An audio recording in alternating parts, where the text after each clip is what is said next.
Thanks, Ro, and thanks everyone. And it was a great morning already this morning. Yeah, my name's Phil Barron. I call myself a field ecological practitioner, which basically just means I'm an ecologist with imposter syndrome. So, but anyway, I'm not a grower, so I'm free to admit that. I do know one. Actually, I know two now after today. So that does, I'm pretty sure, qualify me to give unwelcome, unsolicited advice. So take everything I say with a grain of salt.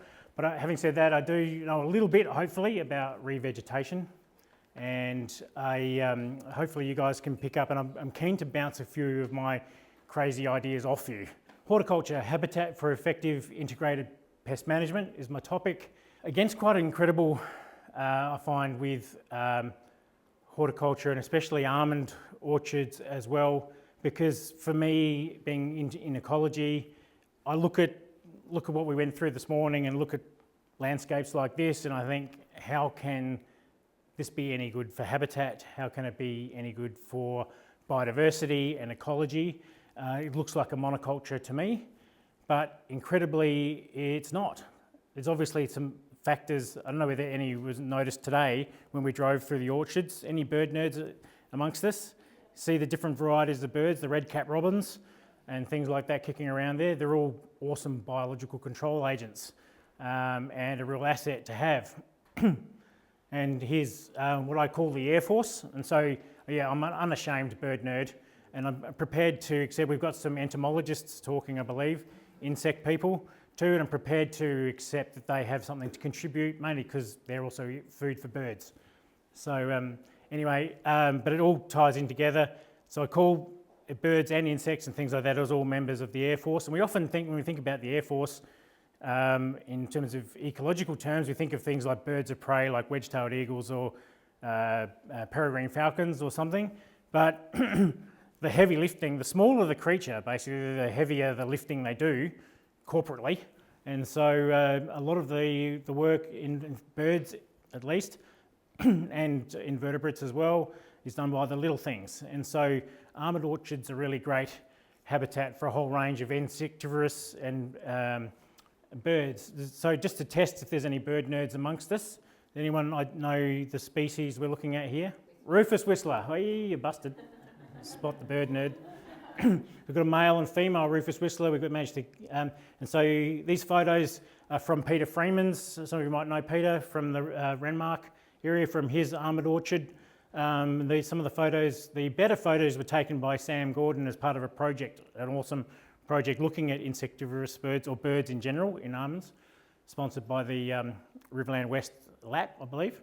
But we've got male and female Rufous whistlers, red-capped robin. I saw about 3 at least today, just on the drive-through through the orchards this morning, which was fantastic. And that's a thornbill. Who was that? The bird nerd. They've got 2 bird nerds identified there. And so thornbills, and there's a whole suite of species of those that are all very helpful biological control agents, members of the Air Force. And they do quite well in almond orchards. So why is that? Because it sort of defies a bit of logic, but it's good to see. So I'll explore that and unpack it a bit, because there's a lot to learn from that as well, and it's more than what we just see. But in general, in terms of integrated pest control, just encouraging you as land managers just to get proactive from the pest control side of things, and look at your habitat and that you've got, and work on those things first. And in general, because again, I'd look at an almond orchard necessarily and automatically think it's a monoculture. This should happen. In monocultures, we have reduced species diversity, and one of the consequences of that, we end up with decreased overall species diversity, especially the native ones, but we get increased introduced fauna species, and we also get increased overabundant native species in general. This is like a net effect. And really, we don't want that. Obviously, we don't want too many pests and introduced pests, and we don't want too many overabundant native species, like corellas, for example, too. We need to flip this. But one of the things that I've noticed with almond orchards it's not necessarily what you see, because it looks like a monoculture, and yet we seem to have pretty good overall species diversity. We certainly have issues with these two, but we need to sort of manage those. You also need to bear in mind, as an individual land manager, there are things within your control on your own property, and there are things that are not. And so from this point of view, from habitat and species diversity, the more you guys can team up and work together in a region, the better it will be as well. Because if you're just flying solo by yourself, there's only so much you can do. Then there'll be certain things that you won't be able to control as well, and we need the whole community really pulling together, which I'll talk about as well to help. From the monoculture point of view too, is a generalisation that we often see too. This is an example from gardening. And see down the bottom, the more sterile, the more like a monoculture the garden is, the less species, and this is using invertebrates as the indicator too. The more you increase it, the species diversity, the more of your habitat, improve your habitat, the more species diversity you have in your insects, and you'll get less pests and more beneficial insects, so to speak. And that's a general rule of thumb that we can use out here as well. But the two species in habitat restoration and revegetation, there's more to it than just species diversity. So obviously that's species selection and diversity is a very key issue. But there's things like, and this is why I think almond orchards come into it well, because there's spacing and space. So the almond orchards in and of themselves create like an open woodland. And so, and a lot of our native insectivorous birds love woodlands. And so that is provided in the structure of the horticulture. And the structure, so spacing and space structure. There's other support things which I'll get into as well we can do with artificial nest boxes, and I want to get into water as well, with that as well. It's something to look at, and that's where I'm keen to bounce something off you. But so just don't think about species diversity. Think about when you're doing your revegetation projects, think about how you're laying it out, and that space, and there's a space is a big issue as well. We like having room, dense pockets and closed pockets as well, and meadows, and so things like that. So in the orchards that I'm seeing, there's more to it than what we see with these open woodlands. What else is going on around when you're looking around the orchard that we saw today? Anyone notice anything else? Lots of self-mulching going on. Self-mulching, yeah. There might be native grasses in under here, so there's stuff happening inside there. But also around the edges, there's remnant vegetation around the edges, and Tony was doing revegetation as well. And so all that sort of helps adds to and will add to increased species diversity.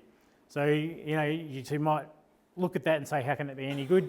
But it is, and it's more than just this particular patch. It's what else is going on around it. Because of that, these critters are able to survive. There's food, and for these guys, it's insects. And so hopefully they'll eat some of the good insects, but they'll also eat the bad ones. I can't remember, there's the research that they did with the Peter Freeman's. There's a moth larvae. Ro, can you remember the name of the moth? These guys? Carib moth. These guys were doing a good job of mopping up. And also Peter was observing the regent parrots and other parrot species, depending on the time that they're in there, were also good for cleaning up mummy almonds. Thank you. The biodiversity nerd was coming out there. I just had to mention orchids. So the birds were in general, there was a general positive effect from having increased species diversity in there, but it is difficult to manage what's going on there all the time. Again, just back to what's setting these almond orchards apart and making them good. So there's some diverse revegetation that was done around Peter Freeman's too, and we saw a little bit of that that's happening today as well. It's not early stages, but it's coming through. But that's going to help. And there's also remnant vegetation as well. So, so we used the sketch from the Murray Mallee lap. But anyway, there's really good to hear people are talking about and including remnant vegetation as well. So we've got remnant vegetation and revegetation in spaces that otherwise that otherwise can't have almonds. And so all that is adding to some really good diversity in the habitat. So it comes back to the structure and spacing and space. And like I said, we need meadows as well as dense clumps. Dense clumps of vegetation are really good. Some birds of prey really love to, most of our bird attacking birds of prey either come from way up on high or love hiding in dense patches of vegetation. And so some dense tree patches on the outside too can be helpful for that. If you've got dead trees in your remnant vegetation as well, please, if possible, don't tidy them up because they're really good habitat. Does anyone know why these might be good habitat if we've got them? Sorry, what's that? Holes, hollows, absolutely. And it doesn't necessarily mean the round hollows either. The what they call fissures and cracks, a lot of bats, they are microbats which are insectivorous, will love the cracks that are in these. Someone else said something? Perches, yeah. A lot of our birds love to, and birds of prey, for example, love having little spots up there to sit from, and even if they're not a direct threat at that point and they're just resting, it's still scaring the stuff out of the other birds that are in there because they're visible. And so, and we can use all the tech and all those, so it's good to hear, interesting hearing so it's a laser, bird scaring laser, people are using drones. There's the old traditional methods of gas guns and what have you, and bird scarers. It's interesting to hear about the they're scaring, what was it called? Bird soul. That's going on, so there's technology there. So that's going to help with the overabundant species, but there's still stuff we can do to help it, and that's with our habitat and keeping our dead and dying trees is really part of that. The other thing too I want to point out, you probably can't see it through there, but that's full of little borer holes. That tree was killed by borers too, but those little holes are really important for even some of our native bees and other pollinators. And so all adds to really good contributions to the ecosystem. So some other things we can do, so we're talking about habitat sort of features and things like that, structural things we can do. There's other things we can do as well, predator control, competition control, grazing pressure and all those other standard things are important as well. Dealing with feral cats is obviously things we need to be conscious of. Rabbits, even just from a grazing pressure point of view and making our revegetation establishment difficult. It's very important. Foxes obviously, they spread woody weeds as well as eating things. Very good at what they do. The other issue to keep an eye on, it's interesting talking about how the issues with mice and rats too, from having issues on the processing plant for the almonds, because almonds are obviously very tasty. They'll also be attracted to the orchards and the mummy almonds as well too, but they also predate nests. And they often go, we often pick on these other guys and they're sort of easy to assume. We often overlook and neglect the feral rats and mice. And so just encourage people to not forget about them as well. But be careful how we do deal with it. And there's things that are out of our control. Obviously, if there's a regional mouse plague, it's something that's going to be difficult for you as an individual to stop. And so, you're still going to have to rely on some heavy-handed methods. But if you do so when it comes to baiting for those things, please use raptor-friendly baits. So to just take some homework to do. I think Bunnings has been copping some flack lately because they've been selling the wrong stuff, if you like, too. But do some homework. I'm no particular expert on that, but just encourage you to do with your mouse and rat bait. Just be careful what you choose, because you want your owls and you want your other birds of prey working for you as well, and we don't want them by accidentally taking them out. We need to stop the mouse plague, yes, but there are options and better options to do that as well. The other thing I want to point out too, with the word integrated, we're talking about integrated pest management, is one of the traps that we can fall into is just doing one at a time. And so when quite often I've noticed at home at Mount Barker, there's a lot of encouragement, which is good to deal with your rabbits. But meanwhile, the foxes are going hungry, and I've been picking up badly injured turtles in the local wetlands because they would do that anyway, but with less rabbits around, they're going to pick on the wildlife. And so just encourage you when you're doing your integrated pest management that you do it in a genuinely integrated fashion, so that so if you're dealing with your rabbits, that you're also dealing with your foxes. Obviously, it's not going to be at the same time, and it's very difficult to do.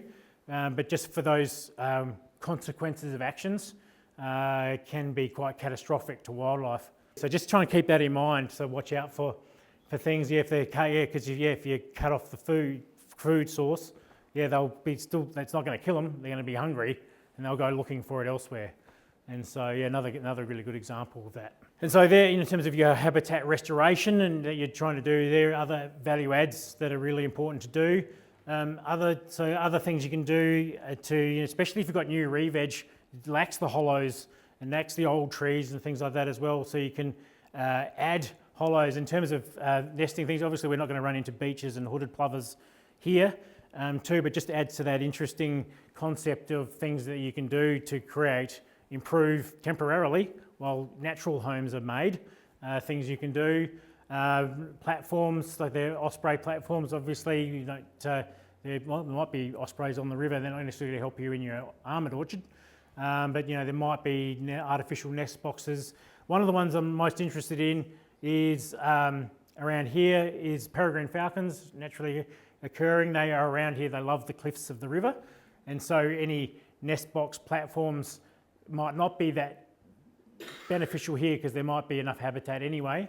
But there are growing examples where people are putting nest platforms and nest boxes for peregrines on, either like this one's from Orange in New South Wales, and they've put it on a water tower, and sort of like mimicking a sort of a cliff to some degree. There's other examples. I think it's Collins 365 or something in Melbourne where they've got a camera on. And you can watch the peregrines raising their chicks on a city building. So these they put on a water tower. There's down at Adelaide, down in Old Nollunga, there's peregrines nesting in an old Catholic church. So for example, there's some really good ones. And so encourage you to think about options like that. Because again, I was talking about the Air Force. I mean, peregrines are the ultimate in the Air Force. And so there might be opportunities. I was looking at the roof of the processing plant today. You think it sits up nice and high. How good would it be if some birds of prey were nesting up on there too? Just to add to everything. You probably still want the bird soul, whatever it's called as well, but this nothing better than a real one. And so things we might be able to do as well. They might get messed up by the calls though from the bird soul. So anyway, interesting exercise. On the owls, again, here's some interesting stuff that's coming out too. And again, they're not going to attack your pest birds that are eating your fruit necessarily, but they will be cleaning up your mice and things like that as well. But barn owls, they're having some really good results with barn owl nest boxes. So this is from York Peninsula, this one. And I think the brood in that one particular nest box was 11. At that, do you know what the key ingredient though was to get that? Mice, yeah. So there are lots of examples where people have put up nest boxes and got nothing. It's possibly because there weren't any mice. But anyway, but in terms of it being proactive, having those, there's a lot of vineyards in California, for example, that almost have these up around their vineyards anyway. If there is an outbreak, I think voles, so they're pest rodent, a lot of there. And so when the voles do break out, there's nest boxes for barn owls, and so the predators will always be a little bit behind the prey, but there's places to go, and it just makes your life a lot easier as a manager if you've got critters like this to use. And it's interesting hearing today that they do have owls coming into the processing plant just because they probably feel like it's a good place to hide and catch mice too. So they're around. And they love the cliffs as well too. So again, you might not gain so much here in this particular location because the cliffs are here, but who knows? So hopefully I've got enough left in the tank to talk about one other thing that I'd really interested in your perspective to try is how you manage water. It's a powerful element. You can have positive and negative consequences in horticulture. Obviously you need to irrigate, so you need some water, but it has a lot of impact on our ecology. And so I just would like you to consider, a bit overly dramatic term, but weaponise your water. Use water strategically on your property to manage impacts and encourage the beneficial wildlife. So just talking about some of the negative consequences, we saw some of that today in other some of the piles for biochar. With that's not snow. Does anyone know what we're looking at there? Yeah, well done. So corellas, and I'm particularly picking on this particular project, this particular couple of photos. It's not almond waste they're going for here. Can you see where they're lining up for? Water. And so corellas love a walk-up drink. And it's pretty tricky again here, the location makes it tricky because you've got the River Murray, so there's a lot of natural water too, but corellas love a walk-up drink. And so instead of the Adelaide Hills at least, I'll no, I've skipped my point. I'll come to it in a minute, but I'm basically trying to get people to manage so they have sedges on the edges of their open water, or have their accessibility to their water managed to make it less attractive for these birds that like to walk up drink. Corellas are scared of predators, and I think they're mainly scared of ground predators as much as anything, goannas, which we don't have much of, snakes and what have you. They're not as scared of peregrine falcons because they can actually defend themselves. Their bill strength is strong enough to sever the leg of a peregrine, and so peregrines will often leave them alone. It'll still scare them though, so we still should try and scare them with them. But they're less likely. They're more likely to be caught on the ground than they are in the air, and so they're quite nervous when they're approaching water.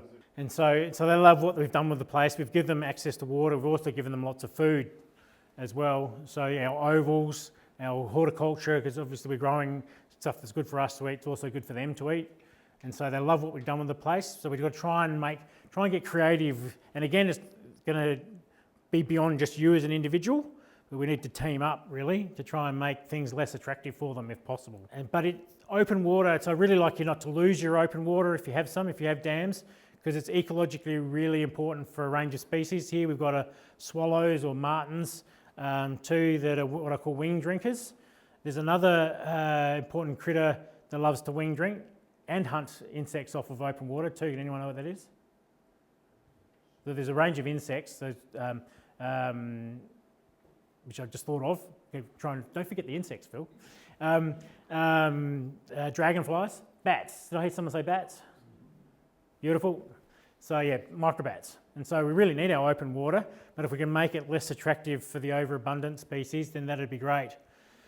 Can you bring it in, so that aside, with our open water sources, can we use water within our horticulture operations to manipulate wildlife as well? So I'd like you to think about that, having insect and bird friendly water troughs.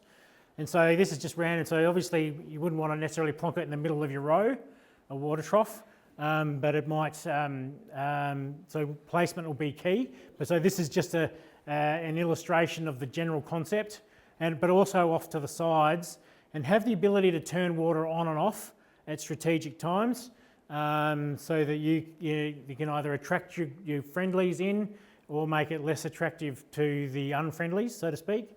But there's something else that needs to be considered. I put the slide in the wrong spot back there. That's my sedges on the edges. Note to self is move that slide. Anyway, and so this is makes it less attractive for corellas to walk up to, but also really good habitat.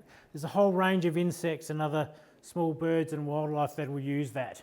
And so it also makes it, and so it'll make your open water sources really good habitat, and so and be less attractive to corellas. And if you're anything like me, it'll also be, which I found being clumsy as well, you slip in, you've got something to hang on to. So I'd just like to, again, just get you thinking about this, whether this can be incorporated. Has anyone been to Gluepot Reserve? Have you seen the water troughs there? So they've got some interesting concepts too that I think we've got something to learn from. So if you haven't been there, this is one of their water troughs, and you see they're up on stilts. Do you know, anyone know why that's the case? Stop the kangaroos and other things. Sorry, what's that? And goats.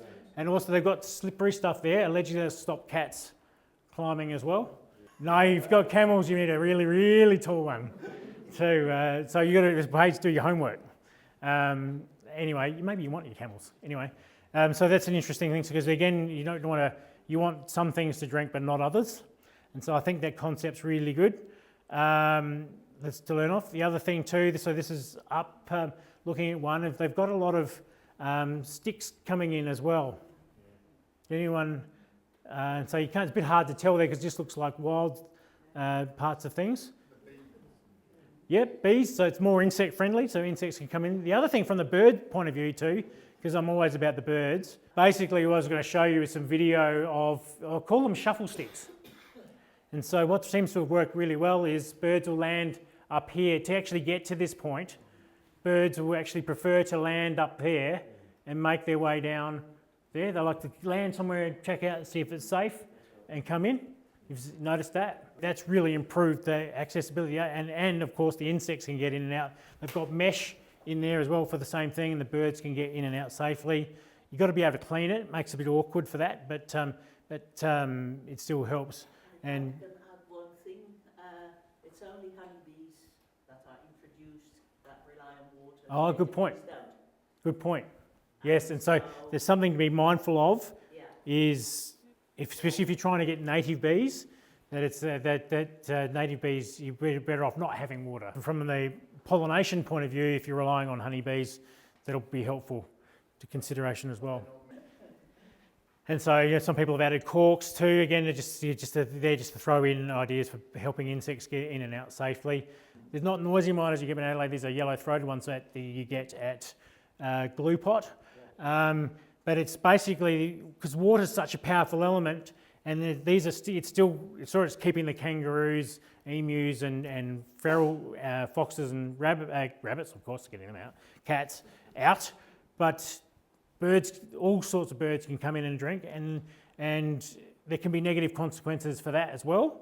So it got me thinking, because miners in particular are real what I call bully birds, and I find at home at Mount Barker I've actually seen one catch and kill, presumably eat a fairy wren, a blue wren. And so they're basically a predator and just filling a niche that's available to them. They're just doing what comes naturally. And so this has also enabled them to become overabundant as well. And so it's not just the adults that are aggressive, it's the youngsters as well. So it got me to thinking about experimenting with options. And again, this is just with Hills Biodiversity, having a project where we're trying mesh out to see whether we can let the little things in but keep the bigger things out. And so again, like this is just like a pod with runoff.